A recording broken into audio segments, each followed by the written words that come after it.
Assalamualaikum warahmatullahi wabarakatuh. Selamat siang dan salam sejahtera untuk kita semuanya. Salam, Om Swastiastu, Namo Buddhaya, salam kebajikan, Rahayu.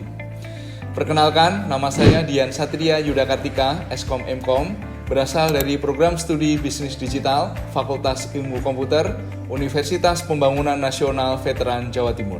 Pada pertemuan ini, saya akan menjelaskan rencana pembelajaran semester atau RPS mata kuliah Sistem Basis Data sebagai panduan pelaksanaan perkuliahan selama 1 semester.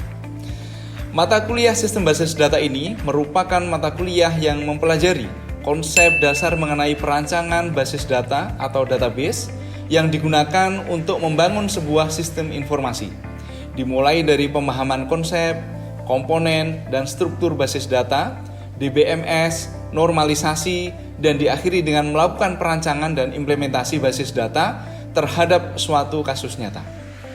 Bentuk pembelajaran mata kuliah ini berupa luring dan daring dengan metode pembelajaran yaitu diskusi terstruktur, pembelajaran mandiri oleh mahasiswa, material perkuliahan, dan instruksi pembelajaran mandiri melalui e-learning ilmu.upnveteranjawatimur.ac.id.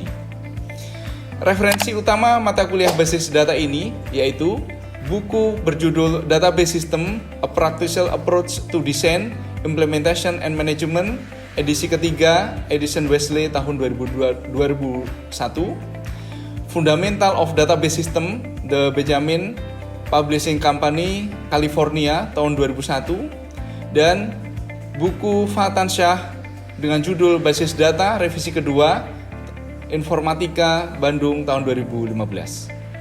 Penilaian dalam mata kuliah Sistem Basis Data ini dilakukan secara berkelanjutan melalui kehadiran mahasiswa minimal 90% kehadiran, melalui partisipasi aktif mahasiswa di kelas, adanya penugasan individu ataupun kelompok, serta pelaksanaan kuis, adanya evaluasi tengah semester, dan evaluasi akhir semester atau UAS. Saya berharap seluruh mahasiswa dapat mengikuti perkuliahan dengan aktif, menjaga integritas akademik, menghargai pendapat satu dengan yang lainnya, serta memanfaatkan setiap proses pembelajaran sebagai kesempatan untuk mengembangkan kompetensi mahasiswa yang relevan dengan kebutuhan dunia kerja dan perkembangan teknologi. Mata kuliah Sistem Basis Data ini sesuai dengan capaian pembelajaran lulusan program studi bisnis digital, ada beberapa di antaranya aspek sikap. Harapannya, mahasiswa mampu bekerja sama dalam tim dan memiliki kepekaan sosial serta kepedulian terhadap masyarakat dan lingkungan. Yang kedua, adanya aspek pengetahuan.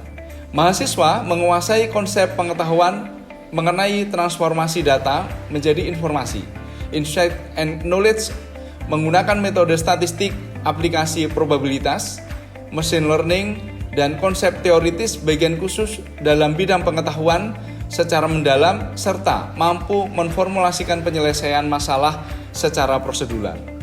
Dalam aspek keterampilan umum, diharapkan mahasiswa mampu menerapkan pemikiran yang logis, kritis, sistematis, dan inovatif dalam konteks pengembangan ilmu atau implementasi ilmu pengetahuan dan teknologi yang memperhatikan dan menerapkan ilmu humaniora dan sesuai dengan bidang keahliannya.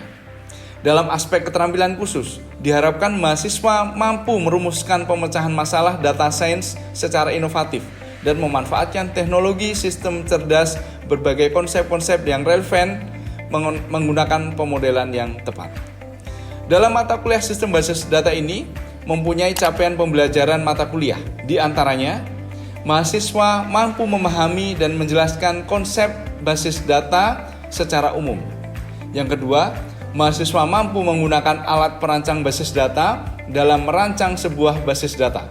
Yang ketiga, mahasiswa mampu membuat rancangan basis data berdasarkan data dan informasi yang diperoleh sesuai dengan kaidah yang berlaku. Selanjutnya, mahasiswa dapat memodelkan data dan informasi dalam bentuk diagram konsep dan diagram fisik, serta menerapkannya ke dalam sistem basis data dalam suatu DBMS. Selanjutnya, mahasiswa mampu membangun basis data, tabel, constraint, serta melakukan manipulasi terhadap data.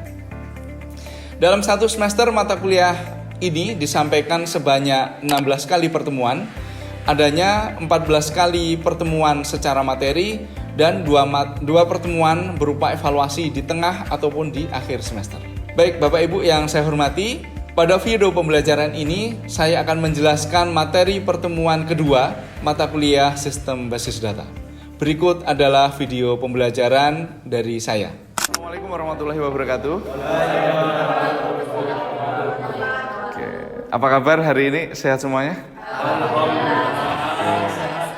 Baik.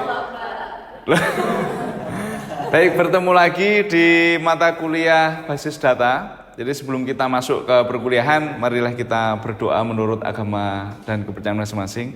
Semoga perkuliahan kita diberikan kelancaran dan keberkahan. Berdoa dipersilakan. Hari ini ya pertemuan kedua ya, kita akan membahas berkaitan dengan database, desain database ya dalam mata kuliah database basis data. Sebelumnya mungkin saya review kembali berkaitan dengan mata kuliah kita ya di basis data. Jadi sebelumnya mungkin pernah saya sampaikan kenapa kita belajar mata kuliah basis data ini, gitu ya. Mungkin ini RPS, jadi wajib disampaikan oleh seluruh dosen ya pendidik di awal perkuliahan. Kalau belum disampaikan, Anda wajib menanyakan sehingga Anda tahu apa yang Anda pelajari dan output nanti yang akan Anda dapatkan. Oke, selanjutnya ada capaian ya dalam program studi, ada namanya capaian pembelajaran. Jadi kalau di sini berdasarkan capaian pembelajaran ini dihubungkan dengan capaian lulusan program studi, sehingga teman-teman lulus itu besok bisa apa sih? Nah itu dihubungkan dalam capaian pembelajaran. Jadi capaian pembelajaran mata kuliah basis data. Apa saja? Harapannya kita bisa mampu memahami dan menjelaskan konsep dasar basis data. Karena kalau kita ngomongin data, itu nanti mulai dari Anda mulai Anda nanti masuk kuliah sampai Anda nanti bekerja, itu akan terus Anda akan bersinggungan dengan data. Nah, bagaimana cara kita memperlakukan sebuah data? Nah, nanti kita akan pelajari lebih dalam di mata kuliah ini. Bagaimana kita bisa melakukan sebuah perancangan ya basis data dalam nantinya dalam sebuah bisnis atau dalam sebuah implementasi keseharian.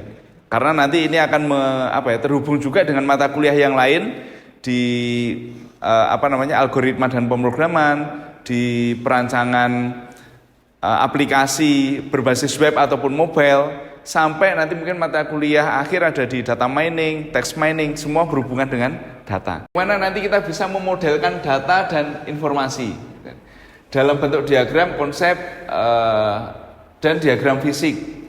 Sehingga data itu tergantung bagaimana kemudian kita mengolahnya nanti. Sehingga semua apa yang ada di dalam sebuah data itu nanti ingin kita olah seperti apa sih?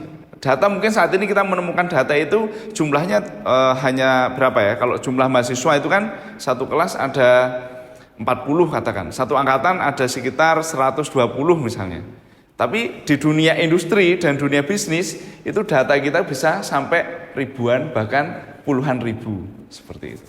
Oleh karenanya perlu adanya sebuah pemodelan ataupun ada sebuah rekayasa kalau kita menyebutnya. Target capaian pembelajaran yang sudah saya sebutkan tadi akan kita terjemahkan ke dalam 14 kali pertemuan. Betul ya? Satu semester itu ada 14 kali pertemuan. Dan 16 kali pertemuan, 14 kali tatap muka ataupun tugas, dan 2 tatap muka berkaitan dengan assessment di tengah semester ataupun di akhir semester. Sehingga tadi kita terjemahkan ke dalam setiap pertemuan. Itu dasar atau bisa disebutnya pondasi. Data sendiri. Kalau data apa? Boleh angkat tangan? Data adalah jadi data ini adalah sebuah kumpulan dari fakta-fakta seperti itu, Pak. Jawabannya tepat ya. Jadi data itu adalah sebuah kumpulan fakta. Mungkin saya bisa menggambarkan sebuah piramida. Oke. Jadi kalau kita menyebut sebuah data itu adalah di sini ya, data. Yang ini adalah sebuah kumpulan fakta. Misalnya kalau dalam kumpulan fakta di sini adalah faktanya di kelas ini tuh yang berkacamata ada dua. Nah, ini faktanya kan datanya ada dua kan begitu. Yang di sini yang menggunakan kerudung ada 1, 2, 3, 4, 5, ada 6. Nah, faktanya adalah di sini. Sehingga membentuklah dari kumpulan data ini akan membentuk sebuah informasi. Jadi kalau saya bisa sampaikan informasi kelas paralel A ini adalah ada 2 mahasiswa yang menggunakan kacamata, ada 6 mahasiswa yang mungkin menggunakan kerudung, itu kan ya. Ada 1 mahasiswa yang menggunakan kerudung warna biru, nah, misalnya begitu. Nah, itu adalah sebuah kumpulan membentuk sebuah informasi dari beberapa fakta. Informasi ini bisa digunakan untuk atau kumpulan informasi itu akan membentuk sebuah apa tadi? Pengetahuan ya, atau knowledge. Oke. Sebuah pengetahuan ya. Pengetahuannya adalah ini dalam skop satu kelas. Bayangkan kalau skop mahasiswa angkatan 2024 katakan. Nah, itu kan bagaimana 2024 sebanyak 5.000 data yang ada di UPN itu bisa menjadi sebuah pengetahuan misalnya di level dekan, di level rektor. Nah, begitu. Dari banyaknya pengetahuan itu kemudian memutuskan nantinya. Kira-kira ya kan, larinya di sini adalah sebuah wisdom, sebuah keputusan. Misalnya nantinya yang lulus tepat waktu dan menjadi lulusan terbaik itu siapa? Karena lulusan terbaik itu kan nanti parameternya banyak, teman-teman. Oke, saya lanjutkan ke mata kuliah. Jadi ini ada kontrak perkuliahan kita ya, berkaitan dengan 14 kali pertemuan itu kita akan membahas apa saja. Entity Relationship Model. Nah, ini adalah sebuah sekumpulan konsep dan simbol grafis yang nantinya digunakan untuk merepresentasikan data itu sendiri, yaitu sebuah fakta yang ada di sekitar kita. Karena ini nanti akan menerjemahkan dalam kehidupan sehari-hari ya, kondisi kita saat ini yang nantinya akan kita terjemahkan ke dalam sebuah data, basis data. Yang itu nanti juga akan kita terjemahkan ke dalam sebuah query yang nantinya berhubungan dengan komputasional pada sebuah komputer, kan begitu ya. Sampai pada tahapan berikutnya, tahun ada penambahan dan perbaikan ya. Kemudian sampai tahun 1990 sampai kemudian disempurnakan distandarisasi ya oleh sebuah lembaga yang di sini nanti digunakan oleh seluruh dunia seperti itu. Termasuk di sini ada UML ya. UML ini adalah bagian juga dari sebuah basis data, akan tetapi bisa digunakan dalam hal programming berorientasi objek. Kalau Anda nanti mengenal, jadi di sini bisa digunakan juga untuk object oriented, sebuah metodologi untuk pemrograman berbasis objek. Simbol, kalau kita mengatakan sebuah simbol user ya, itu kita adalah persegi panjang ya, pelanggan misalnya, atau pembeli, atau penjual, atau supplier, atau apapun. Entitas itu nanti adalah persegi panjang. Setiap entitas itu memiliki atribut. Atribut itu adalah sebuah atribut? Informasi ya yang melekat dalam sebuah entitas. Mahasiswa misalnya. Entitas mahasiswa. Oke, masih fokus ya. Entitas mahasiswa. Dia memiliki atribut apa kira-kira? Nama, NPM, alamat. Oke. Jenis kelamin, betul. Itu atribut. Kemudian mahasiswa itu kan tidak bisa berdiri sendiri. Dia bisa kemudian berhubungan, berelasi dengan yang lainnya. Apa relasinya mahasiswa? Dosen. Kemudian mata kuliah. Kemudian kelas ya. Banyak ya. Artinya sebuah objek ya yang bisa diidentifikasikan ya dalam keseharian dalam dunia nyata, jadi bukan dunia gaib ya, kan gitu. Dia bisa dilihat.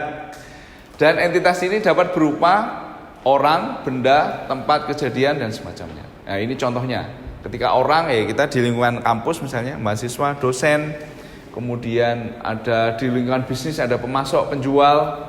Kalau benda ada mobil, mesin, ya, ruangan, termasuk dalam kejadian sekalipun ya. Jadi ada nanti sebuah entitas penjualan, registrasi, pembelian, persewaan, nah itu bisa sebagai sebuah entitas juga. Kemudian kita mengenal ada set entitas ya, atau himpunan entitas. Kan beberapa. Namanya himpunan itu kan dia terdiri dari beberapa. Yang di sini sekelompok entitas yang sejenis dan berada dalam lingkup yang sama ya. Artinya sekumpulan mahasiswa yang dia di sini nanti artinya kan banyak ya, sekumpulan dosen karena ini nanti berhubungan dengan sebuah relasi seperti itu. Nama mahasiswa, alamat ya, kemudian email dan seterusnya. Mobil sendiri ada merek, ada warna mobil gitu. Kemudian kalau kita menyebut, nah di sini nanti dalam sebuah relasi itu ada atribut utama ya, kita menyebutnya ada primary key. Ada primary key, ada foreign key. Masih ingat ya? Oke. Kemudian saya masuk ke langsung di sini ya. Ini adalah contoh sebuah relasi ya yang menunjukkan adanya hubungan di antara sejumlah entitas. Kalau di sini sebutkan adanya entitas apa? Bekerja dengan di mana dia bekerja, itu kan ya. Muncul atribut sejak kapan dia bekerja misalnya gitu. Atau misalnya dia resign kapan juga. Departemen tempat dia bekerja, ada ID departemen misalnya, ada nama departemen. Dan kira-kira departemen ini tuh bergerak di, misalnya nanti ya, bergerak di deskripsi departemen itu juga bisa.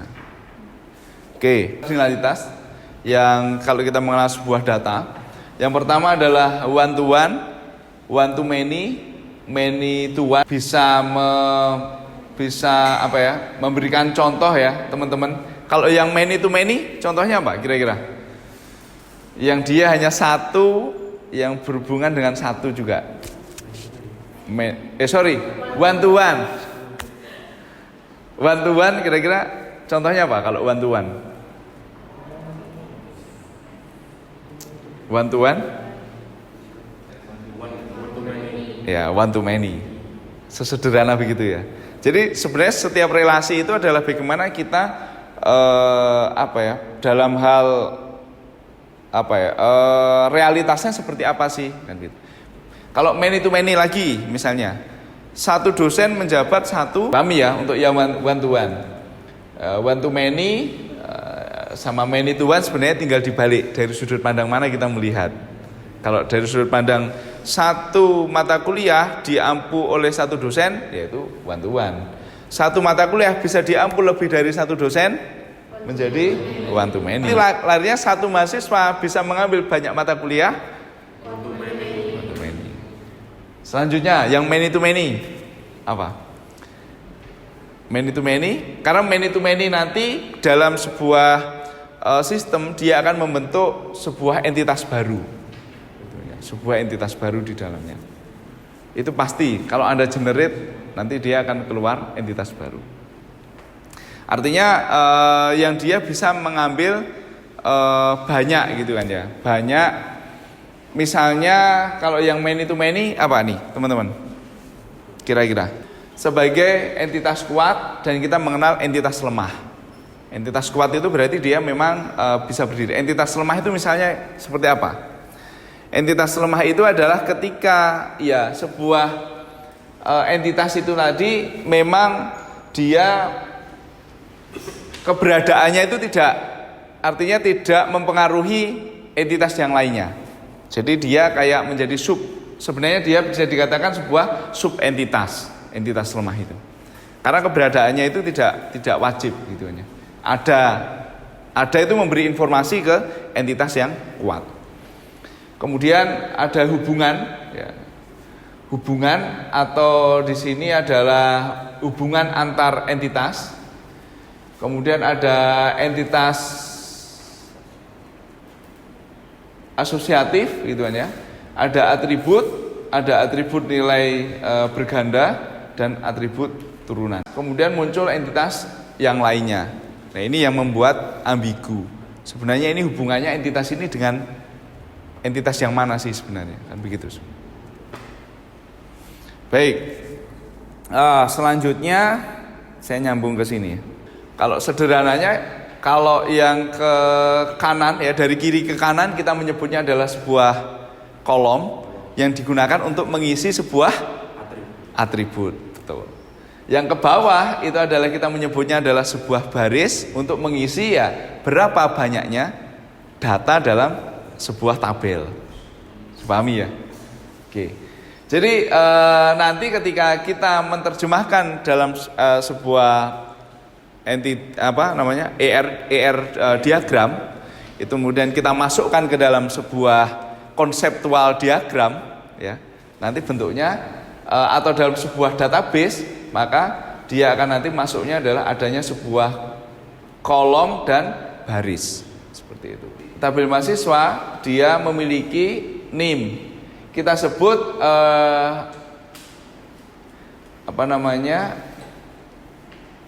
nomor NIM, kemudian nama, alamat, ini adalah sebuah atribut. Nah, barangkali ada yang bisa menggambarkan relasi di antara tiga tabel ini, teman-teman? Oke. Sekarang boleh perwakilan satu gambar di mana namanya? Di papan.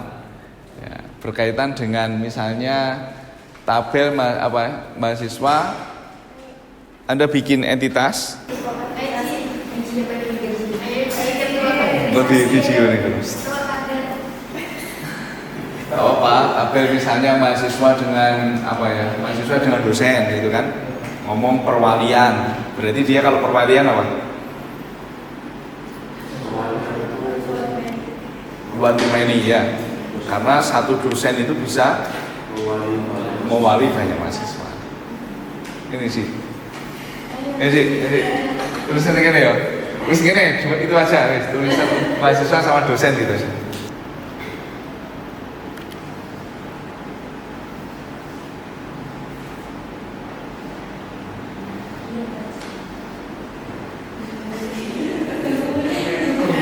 Ya, penghubungnya silahkan di.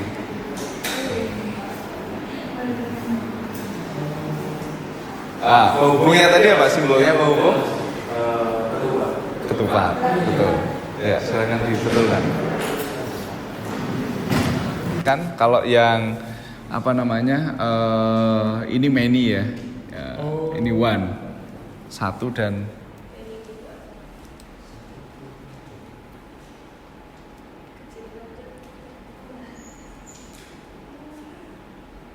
boleh. Ya, terima kasih. Silakan. Oke, kira-kira gambarannya seperti itu.